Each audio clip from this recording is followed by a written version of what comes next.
I'm a storyteller, and I would like to tell you a few personal stories about what I like to call the danger of the single story. I grew up on a university campus in eastern Nigeria. My mother says that I started reading at the age of 2, although I think 4 is probably close to the truth. So I was an early reader, and what I read were British and American children's books. I was also an early writer.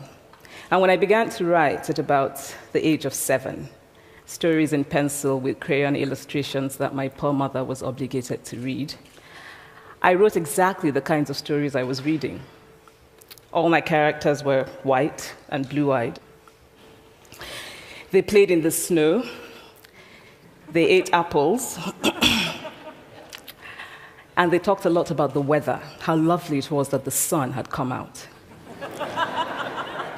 Now, this despite the fact that I lived in Nigeria. I had never been outside Nigeria. We didn't have snow. We ate mangoes. And we never talked about the weather because there was no need to. My characters also drank a lot of ginger beer because the characters in the British books I read drank ginger beer. Never mind that I had no idea what ginger beer was. And for many years afterwards, I would have a desperate desire to taste ginger beer. But that is another story. What this demonstrates, I think, is how impressionable and vulnerable we are in the face of a story, particularly as children. Because all I had read were books in which characters were foreign, I had become convinced that books, by their very nature, had to have foreigners in them and had to be about things with which I could not personally identify. Now, things changed when I discovered African books. There weren't many of them available, and they weren't quite as easy to find as the foreign books, but because of writers like Chinua Achebe and Kamara Laye, I went through a mental shift in my perception of literature. I realized that people like me, girls with skin the color of chocolate, whose kinky hair could not form ponytails, could also exist in literature. I started to write about things I recognized. Now, I loved those American and British books I read. They stirred my imagination. They opened up new worlds for me. But the unintended consequence was that I did not know that people like me could exist in literature. So what the discovery of African writers did for me was this. It saved me from having a single story of what books are. I come from a conventional middle-class Nigerian family. My father was a professor. My mother was an administrator. And so we had, as was the norm, live-in domestic help who would often come from nearby rural villages. So the year I turned 8, we got a new houseboy. His name was Fide. The only thing my mother told us about him was that his family was very poor. My mother sent yams and rice and our old clothes to his family. And when I didn't finish my dinner, my mother would say, "Finish your food. Don't you know people like Fide's family have nothing?" So I felt enormous pity for Fide's family. Then one Saturday, we went to his village to visit.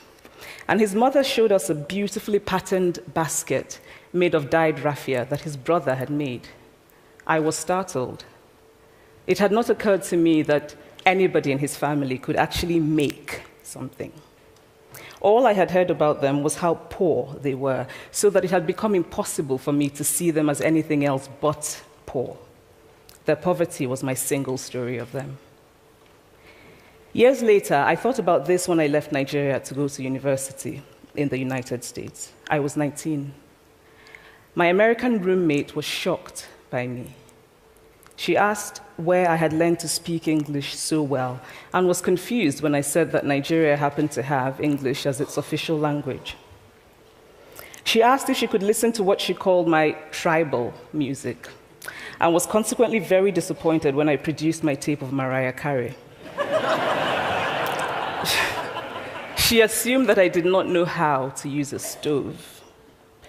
What struck me was this. She had felt sorry for me even before she saw me.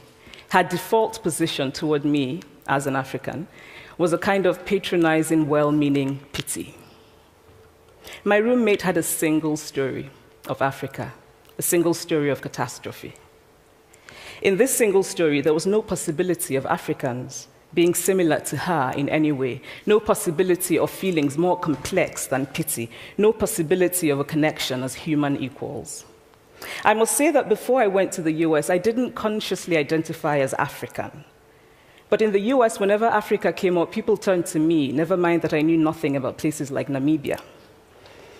But I did come to embrace this new identity, and in many ways, I think of myself now as African, although I still get quite irritable when Africa is referred to as a country, the most recent example being my otherwise wonderful flight from Lagos 2 days ago, in which there was an announcement on the Virgin flight about their charity walk in India, Africa, and other countries.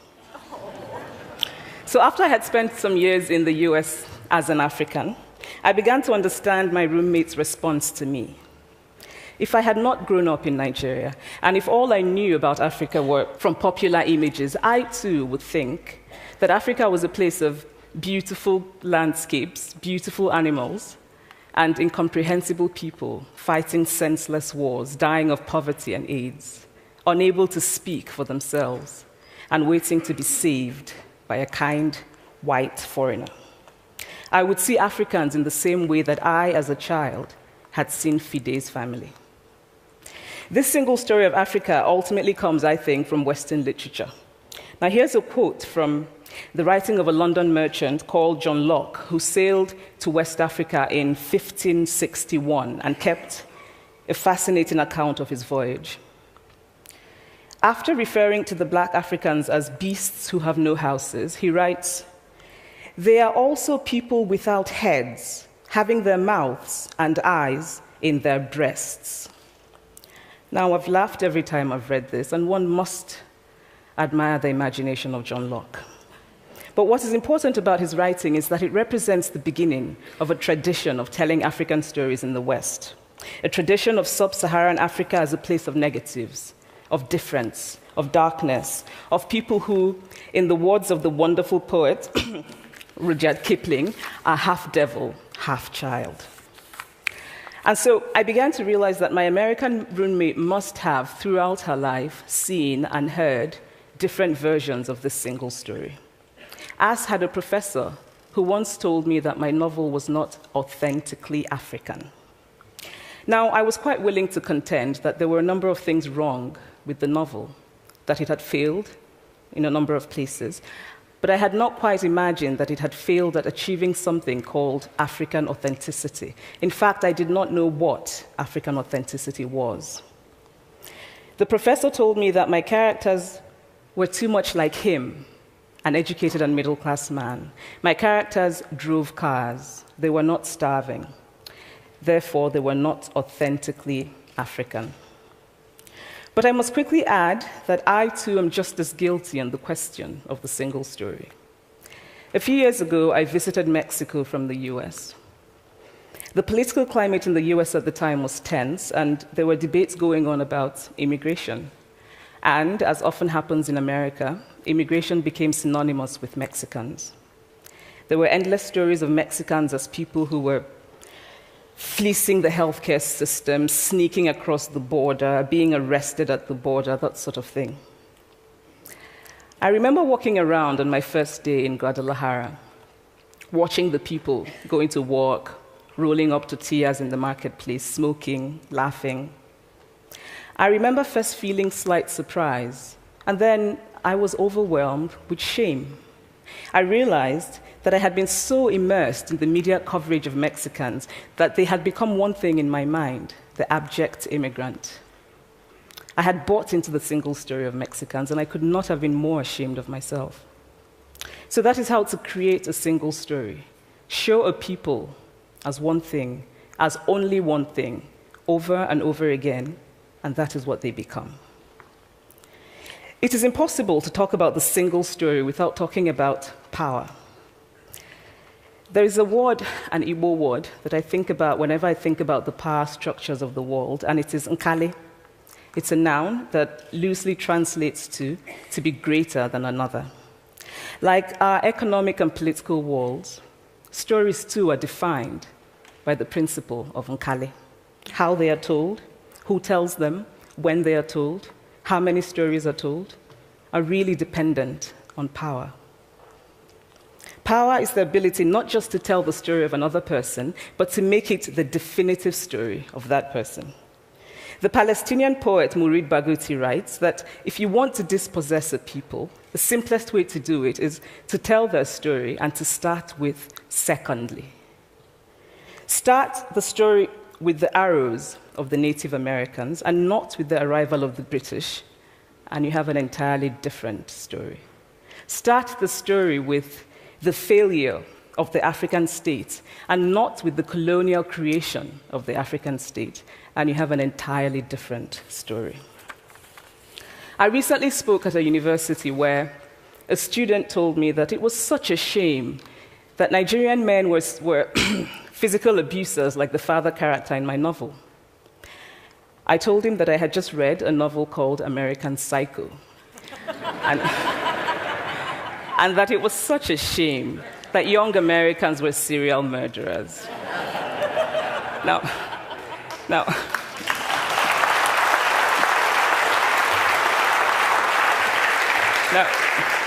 obviously, I said this in a fit of mild irritation, but it would never have occurred to me to think that just because I had read a novel in which a character was a serial killer, that he was somehow representative of all Americans. And now, this is not because I'm a better person than that student, but because of America's cultural and economic power, I had many stories of America. I had read Tylan, Updike, and Steinbeck, and Gateskill. I did not have a single story of America. When I learned some years ago that writers were expected to have had really unhappy childhoods to be successful, I began to think about how I could invent horrible things my parents had done to me.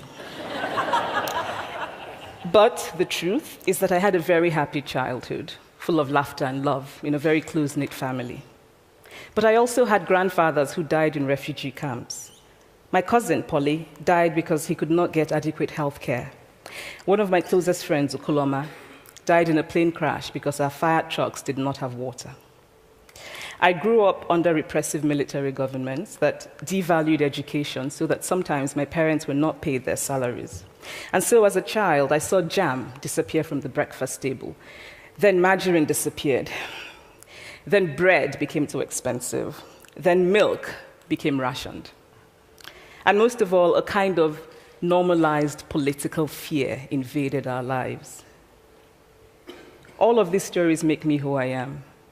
But to insist on only these negative stories is to flatten my experience and to overlook the many other stories that formed me.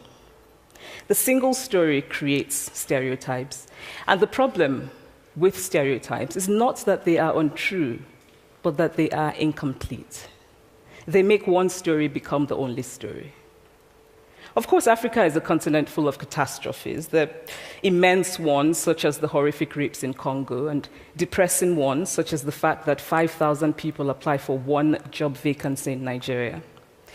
But there are other stories that are not about catastrophe, and it is very important, it is just as important to talk about them. I've always felt that it is impossible to engage properly with a place or a person without engaging with all of the stories of that place and that person. The consequence of the single story is this: it robs people of dignity. It makes our recognition of our equal humanity difficult. It emphasizes how we are different rather than how we are similar. So what if before my Mexican trip, I had followed the immigration debate from both sides, the US and the Mexican? What if my mother had told us that Fide's family was poor and hardworking? What if we had an African television network that broadcast diverse African stories all over the world, what the Nigerian writer Chinua Achebe calls a balance of stories? What if my roommate knew about my Nigerian publisher, Mukhtar Bakare, a remarkable man who left his job in a bank to follow his dream and start a publishing house? Now, the conventional wisdom was that Nigerians don't read literature. He disagreed. He felt that people who could read would read if you made literature affordable and available to them. Shortly after he published my first novel, I went to a TV station in Lagos to do an interview. And a woman who worked there as a messenger came up to me and said, "I really liked your novel. I didn't like the ending. Now you must write a sequel, and this is what will happen." And she went on to tell me what to write in the sequel. Now, I was not only charmed, I was very moved. Here was a woman, part of the ordinary masses of Nigerians who were not supposed to be readers. She had not only read the book, but she had taken ownership of it and felt justified in telling me what to write in the sequel. Now, what if my roommate knew about my friend, Fumi Yonda, a fearless woman who hosts a TV show in Lagos and is determined to tell the stories that we prefer to forget? What if my roommate knew about the heart procedure that was performed in a Lagos hospital last week? What if my roommate knew about contemporary Nigerian music, talented people singing in English and Pidgin and Igbo and Yoruba and Ijo, mixing influences from Jay-Z to Fela to Bob Marley to their grandfathers? What if my roommate knew about the female lawyer who recently went to court in Nigeria to challenge a ridiculous law that required women to get their husband's consent before renewing their passports? What if my roommate knew about Nollywood, full of innovative people making films despite great technical odds? Films so popular that they really are the best example of Nigerians consuming what they produce. What if my roommate knew about my wonderfully ambitious hair braider who has just started her own business selling hair extensions? Or about the millions of other Nigerians who start businesses and sometimes fail, but continue to nurse ambition? Every time I am home, I am confronted with the usual sources of irritation for most Nigerians: our failed infrastructure, our failed government, but also by the incredible resilience of people who thrive despite the government rather than because of it.